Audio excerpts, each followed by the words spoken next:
ఎవరో తాత ముత్తాతలు చేసిన దానికి ఇప్పుడు యెహోవా ఏం చెప్తున్నాడు? నీ వెళ్ళి ఆమ్లాకేయుల్లో పురుషులనేమి, స్త్రీలనేమి, బాలురనేమి, పసిపిల్లలనేమి ఎవరిని వదలకుండా అందరినీ చంపే, పసిపిల్లలనేమి అని ప్రత్యేకంగా మెన్షన్ చేశాడు. ఎందుకో తెలుసా? మళ్ళీ పసిపిల్లలని జాలి తెలిసి వదిలేస్తారేమో అని పసిపిల్లల్ని కూడా చంపమని యెహోవా చెప్పాడు. పోనీ వాళ్ళు చేసిన నేరం ఏమైనా ఉందా అంటే, ఎవరో వాళ్ళ తాత ముత్తాతలకి వీళ్ళ తాత ముత్తాతలకి గొడవలు ఉన్నాయంట.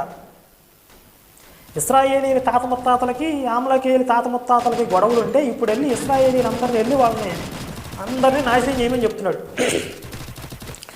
ఇప్పుడు నిన్ను ఎవడన్నా రోడ్డు మీద పోయేవాడు బిత్తిరి సత్తిగా నీ తల మీద బండబెట్టి బాధేసి నీ భార్య పిల్లలను అందరినీ చితక్కొట్టేసి చంపేసేసి మీ తాతకి మా తాతకి గొడవలు ఉన్నాయిరా అందుకే నిన్ను చంపేశానంటే అప్పుడు నీకు ఎలా ఉంటుంది?